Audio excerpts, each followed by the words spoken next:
Hello everybody, my name is Jessica Hitt and this is Reviews with Jessica Hitt. Today we are doing Star Wars Episode 7, The Force Awakens. If you guys have been following me on my channel, you'll know that I have been watching Star Wars for the first time ever in my life, leading up to Rogue One coming out so I could go see it because it looked so awesome. I thought I'd finally dip my toes into the Star Wars water. So far loving it, and I am now on Episode 7, The Force Awakens. So here we go. Now I have a confession to make. I have seen Star Wars Force Awakens. I saw it last year when it came out, so that was the first Star Wars movie I ever saw, was number 7. So don't hate me, just don't hate me for lying to you, because I did see a Star Wars movie. But now, I have seen almost all of them besides Rogue One, which I will be getting back to. Okay, now for The Force Awakens. What did I think about it? I love The Force Awakens. I really do. As I said just a minute ago, it is the first Star Wars movie I saw, so I think it's the start of what could be my favorite trilogy in the Star Wars universe, and that's mainly because it's more my generation. Probably if I would have watched the first trilogy of Star Wars when I was a kid, that would be my all-time favorite, but don't hate me if I say that this new trilogy might be my favorite, but I can't say that because only one movie out of the 3 have come out. I think The Force Awakens has great characters. I think that the storyline is really entertaining, even if it's not a perfect storyline, which, I mean, there's rarely a movie that has a perfect storyline. Everyone is going to find something they don't like about some kind of movie like this. Nothing is going to be perfect. And while there's some story problems I have with it, which aren't big or very minor story problems, because I really do like the movie as a whole, it's the characters that really save the movie. I mean, this trio is kind of what people are calling it, of Rey, Finn, and Poe, are very dynamic. They're charming, entertaining, they have the great chemistry. It's very similar to what you saw with Mark Hamill, Carrie Fisher, and Harrison Ford in the original trilogy. Finn is a former stormtrooper who fights his brainwashing that's been happening all his life to break the mold in his first battle and then rescue Poe Dameron. What I really like about Finn is it isn't this whole like 180 turn that is he's a stormtrooper and he's supposed to be evil and kill his people and work for the bad guys. He doesn't want to be a good guy necessarily, he just doesn't want to be a stormtrooper. He doesn't want to be brainwashed anymore, he wants to get out of there. He doesn't save Poe Dameron to get him back to the Resistance. He does it so that way he can get off that stupid ship. He needs a pilot. And I like how that's a through line through a lot of the story, and until about 3/4 in he kind of realizes that this is his fight too. I really like that story arc for him.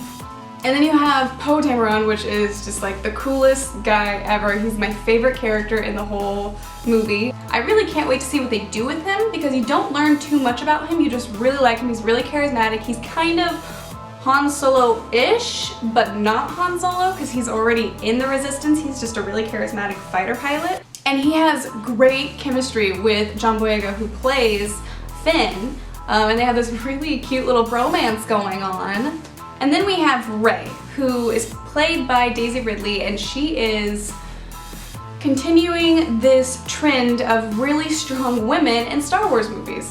Daisy Ridley's performance as Rey, especially when she is resisting Kylo Ren and his like force thing that's going on, is absolutely fantastic, and it's surprising. This is her first film ever, and she's this main character in a Star Wars film, and she's great. The thing I think a lot of people get a little frustrated with Rey is that she's already good at all these things. She is actually really good at lightsaber fighting. She's good with the Force already, when apparently she's had no exposure to it.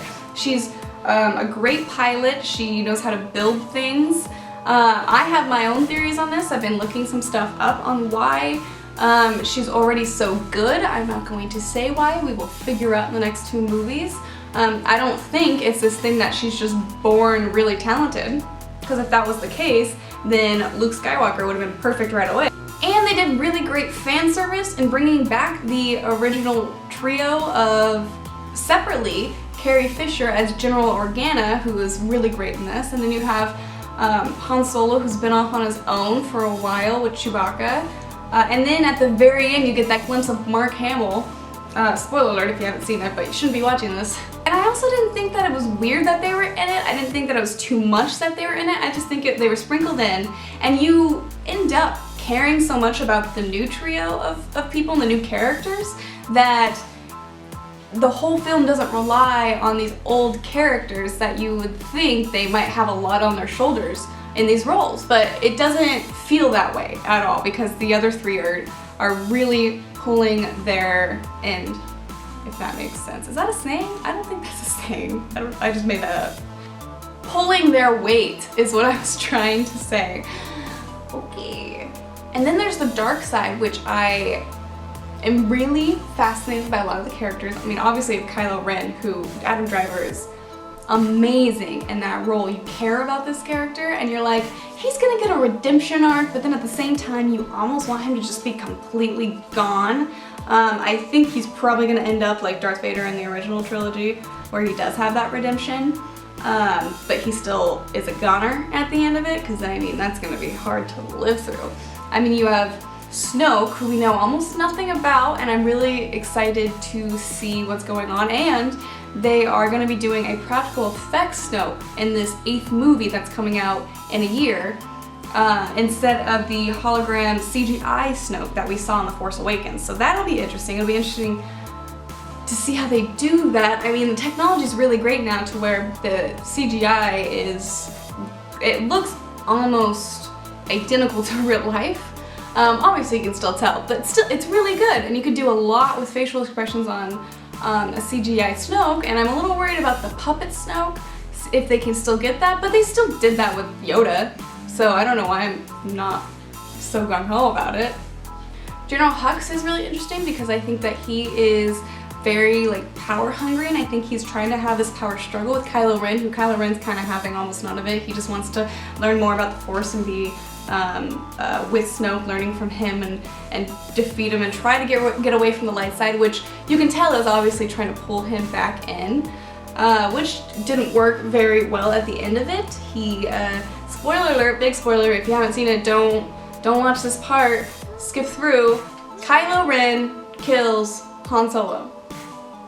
And here's one of the things I didn't care much for in the movie, is that I know I didn't see the first trilogy before I watched Force Awakens, but Harrison Ford is still precious in my heart. I mean, I love Indiana Jones. I'm a big fan of Harrison Ford. So I feel like I should have cared when he died, but I didn't. And that could be just because I didn't see the original trilogy before Force Awakens, but I have also heard it from big Star Wars fans that there wasn't necessarily an emotional like string attached to that in a way, if that makes sense. I don't know if I'm making sense in this video. The moment he tried to redeem Kylo Ren, you knew what was gonna happen. You knew that Kylo Ren wasn't gonna all of a sudden be a good guy in the first movie, so you knew Harrison Ford most likely was dead. You know, besides that part of the movie where, you know, you didn't really feel it as much, you did right after get that really amazing lightsaber battle with Finn and Kylo Ren, when Kylo Ren finally gets Finn out of the way, and then all of a sudden it's Rey. And Rey is so badass when she, you know, focuses on the Force.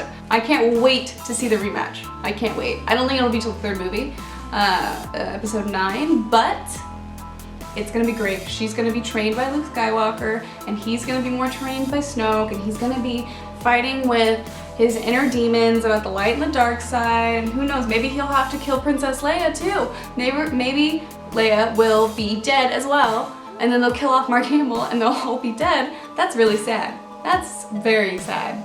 The Force Awakens makes me very, very excited to see the next movies. I am sad I have to wait another year for a Star Wars film, but it means I can go watch Rogue One. I can see it. I can see the war story that everybody is talking about, and I'm so excited. I can't wait to see it. I love Felicity Jones, and Diego Luna's in it, and he is good looking. Okay, that is it for Reviews That Don't Matter with Jessica Hit. I am, can you guess it, Jessica Hit.